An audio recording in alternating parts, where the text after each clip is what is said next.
The voices of New Brunswick writers are the heart of WordCraft, a podcast aimed at creating community through words.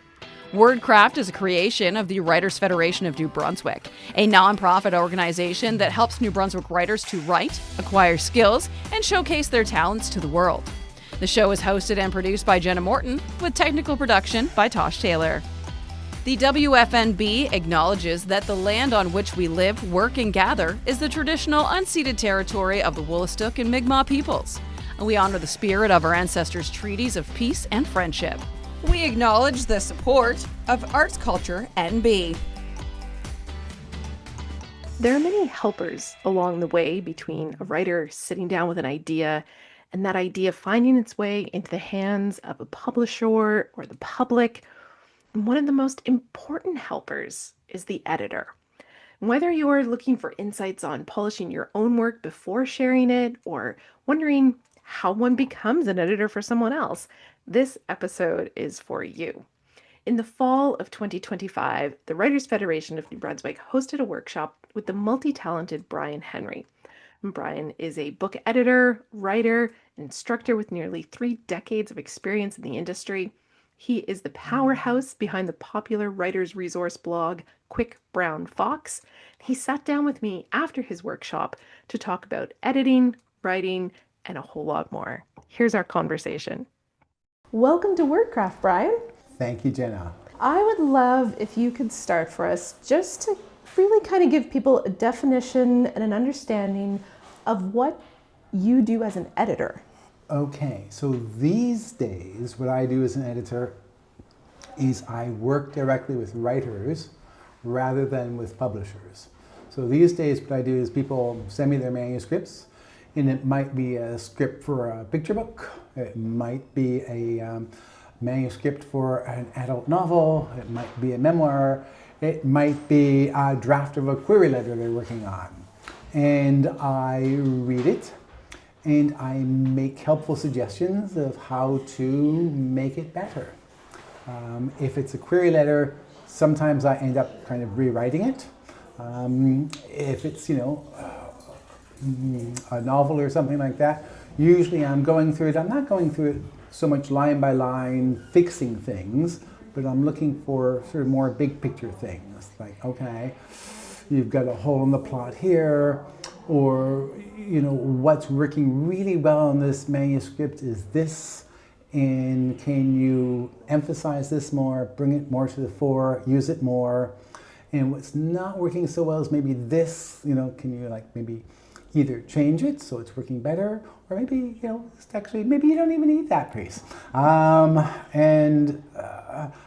course, I'm also looking at the small stuff too, and so if there's if somebody has a habit of using adverbs practically every sentence they're writing, I'll say, you should just do a kill and replace on your computer, just sort of hunt for LYs and just delete everyone you find. But I won't go through the manuscripts or crossing them out myself. What do you want writers to know about themselves and their work before they would come to someone like you? Well, that's a really good question, because you can come to somebody like me much too early, because, well, first, sort of the obvious things. There's no sense saying, hey, Brian, have a look at this manuscript and help me with it, if you know it's got these problems, because I'm just going to say, hey, it's got these problems, and you're going to say, oh yeah, I already knew that. So, you might say, I know it's got this problem, but I don't know what to do about it. And that's a good thing to bring to me. But if, you're saying, I've got this useless character, just kill him off. But I'll see what Brian has something to say, and now you give it to me, and I'll say, oh, I think you should kill off this character. And say, I knew I should kill off that character, but it's just kind of a waste of your time and my time. So things that you know what to do about already, do them. Because otherwise I'm just going to say stuff that you already know. But also, before you give your manuscript to me or to your writing buddy or your critique group or anybody, it's a good idea to have your vision of the piece in mind. because what you want from somebody is them to help you make it what you want it to be. So, usually by the time somebody's sending something to me, they've worked on it for a long time, and they probably have a pretty clear idea in their mind. So this is perhaps more, you bring it to your critique group or your writing buddy. You don't want to bring something to your critique group and somebody says, yeah, this is a really nice romance, but have you thought about making it horror? Because I can really see this as horror. And that's probably a brilliant idea for a book, but it's just not the one you were working on. So you want to know, what's your vision of what you're doing so that you can see when you get suggestions, what suggestions help your vision as opposed to being kind of suggestions for somebody else's book. On that point, I'm wondering if you can talk a little bit about the relationship back and forth between a writer and an editor, and tips for both sides of that equation on how do you approach telling someone, oh, I think you need to go in this direction, and they maybe push back and go, no, that doesn't match my vision. Yeah, okay, so, an editor's job is always to help the writer be the writer. But the other part of the editor's job, editors primarily work as the reader's advocate. So an editor is meant to be your first ideal reader. So they come to your manuscript and they are reading it not with a professional eye, but as a reader, saying, okay, how am I reacting to this? What am I loving? What am I not loving? Where am I most involved in the story? Where am I drifting off? It's that subjective response that matters the most. Because that's the only real guidepost you have as an editor, is this working? So that's number one. But that ties into your job of being the reader's advocate, because sometimes, the writer will get off track. There'll be, there's stuff that's in there that doesn't really belong to the story, doesn't really belong to what it's about, or it's just it's confusing. And as a reader, I don't want to be confused. I want your story. I'm really enjoying this. So what the hell is this crap doing here? So sometimes as an editor, your job is to say, look, I love this story. Help me love it by, taking that out and putting more of this in. Because that's your story. And also, writers tend to not be analytical. Writers are creative types, so they write by instinct. And they create, the arc for their character by instinct and the story arc by instinct. And editors tend to be analytical by nature. So editors look at it in a much more sort of logical way. Generally speaking, there are writers who can do both. And there are some editors who can do both, but I think there are fewer. And so editors look at it as being a much more plastic entity. And so, you could take that part out, put this part in, you can reach around. And writers don't always immediately see that because, they invented it this way, and so it's got to work that way, except it doesn't. That kind of push and pull in the relationship of, how do you, as a writer or an editor, how should someone approach that to be open to the feedback you're giving, but still be true to the craft?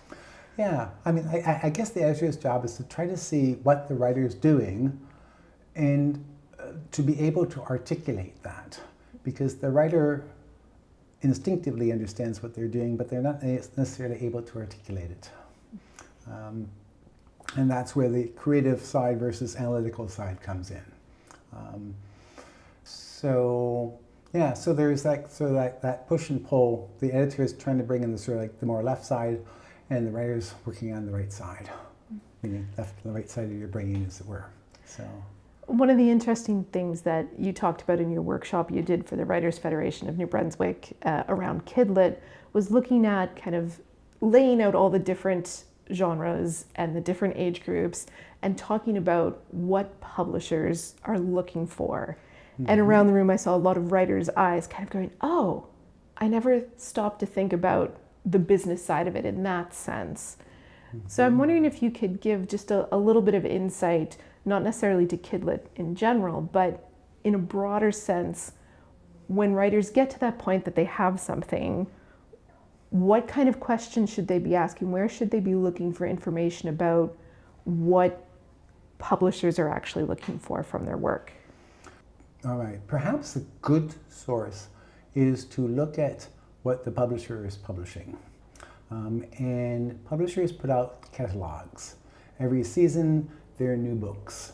Now, their new books were bought probably a couple years ago. So whatever they're putting out now is already a couple years old. But that's kind of like the most current information that you can get other than talking to actually editors who work there, which is a great thing to do. But you get a sense of the character of a publisher from their list of titles that they're putting out and what kind of books they have in there. So that's the sort of thing that can give you an idea of like which publishers might be a good fit for whatever it is that you're writing. So I think that's a really good way to go. And also, of course, if you get a chance, there's a workshop or something where they've got a guest speaker who's an editor from a publishing house. That's great to go to because you can say, hey, what are you guys doing these days? Now, that said, writers sometimes think in terms of like, what's trendy? And the answer is trends are not really helpful for writers because by the time you heard about a trend, it's done. Right? Writers invent the trends. Like for movies cost tens of millions of dollars to make. And so they have to do things that they know will work because they can't afford to do otherwise. But to put out a book, $20,000 or something. Wow, you can afford to make mistakes, and they do all the time. But writers create trends. They're the inventors of where the culture is going, and books create that, and everybody else follows. So your most basic job as a writer is to be original and to be fresh. And to forget about trends because you got to invent the next one. That's kind of your ambition. I love that answer. That's fantastic. For someone who's listening and is thinking, oh, I never really thought about the editing side of this. Maybe writing is just my hobby. Maybe editing is where I should be in terms of a career. How do you become an editor? Well, first, okay. But maybe no one would listen and think that, and it's just me. No, I mean, yeah, I know. But how did you get here? Okay, well, I was sitting around my girlfriend's apartment and saying, what should I do when I grow up? And she said, well, we are grown up. And she said, well, you like books, why don't you be an editor? So I said, okay. And so I went through the yellow pages and phoned up the publishing companies in Toronto and said, hi, I'm an editor, and I'm looking for freelance work. And that's how I started. It was true. I could do the work, but I was a good bullshitter. And it was a different era. So these days, if you want to get in the publishing business, you generally go to university, you do a publishing program, but publishing houses tend to be shrinking entities rather than expanding entities. If you want to be an editor and you want to make a living, you should be thinking of going into, business editing and something like that. It's always fascinating to me the way people land in their roles and how many kind of little side parts there are. You know, if when a little kid says they want to be a writer, they may actually mean any wealth of things, or maybe they want to write novels, maybe they want to write screenplays, maybe they'll be a journalist. Or I wanted to be a scientist. So, but what I eventually discovered is I didn't want to be a scientist. I liked reading books about science. So I realized, oh no, I want to be a writer. And I eventually realized, no, I don't want to be a writer. What I like is I understand writing rather than the writing part of writing. And to the extent that I'm a writer, it's nonfiction, you know, and it's, you know, journalism or opinion pieces or, you know, book reviews or something like that. And working on other people's writing, yes. Talk a little bit about that idea of working on writing. You know, you just led this workshop here and you had some really great little activities, you had some tips. What are some of the things you can share for people that would help them in their writing, whatever genre, whatever stage they might be at? Okay, well, so number one is have fun. Writing is not a great way to make a living. You know, if you want to make a living, be a plumber. You know, plumbers are in constant demand. They get paid really well. You know, you have to enjoy writing or there's no point doing it. Second, it's the way you write well, is to get into it and really enjoy it. And this is kind of a strange concept because, you know, you're not always enjoying it. Like, it's not always, ha, ha, ha, this is so much fun. It's more, you know, it's often very hard, but it's, you know, satisfying. So you want to sort of at the end of the day say, oh, damn, that's not bad. You know, and then you want to come back to the next day and say, damn, that's really good. Shakespeare on a really good day, maybe I could possibly have done that. And it's okay to get carried away. But I think that's the thing. You need to get carried away. I think for most writers, one of the biggest battles is getting the bum in the seat and starting to write. And we kind of avoid sitting down and writing. There are various reasons for this, but I think the thing to remember is, no, I'm doing this because I like it, because I find it satisfying. And once I get my bum in that seat, and once I start writing, then it tends to come. And once it starts coming, I start sort of like humming tunelessly as I write and making annoying noises and stuff. And I really actually quite like this. And I think it's super important to remember that.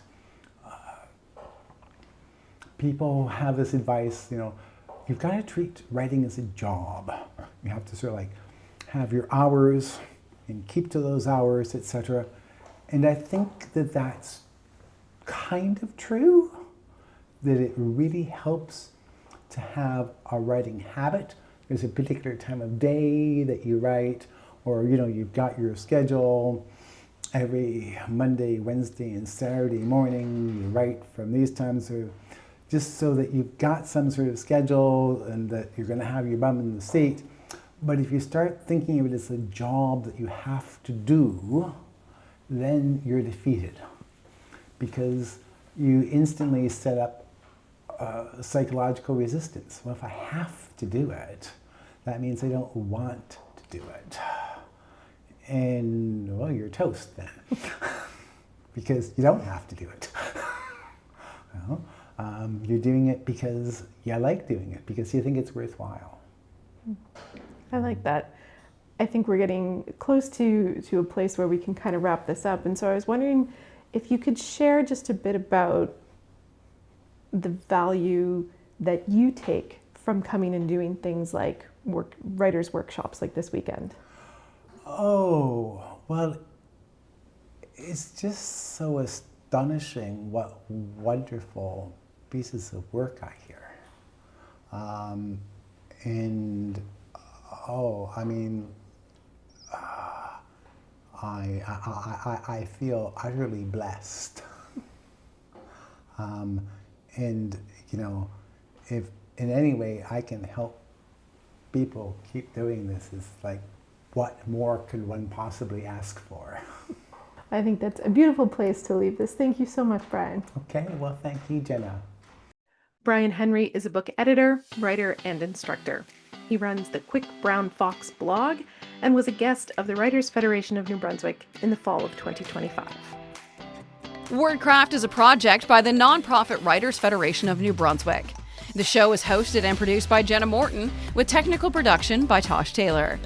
The Writers Federation of New Brunswick acknowledges that the land on which we live, work, and gather is the traditional unceded territory of the Wolastoqiyik and Mi'kmaq Peoples. We honor the spirit of our ancestors' treaties of peace and friendship.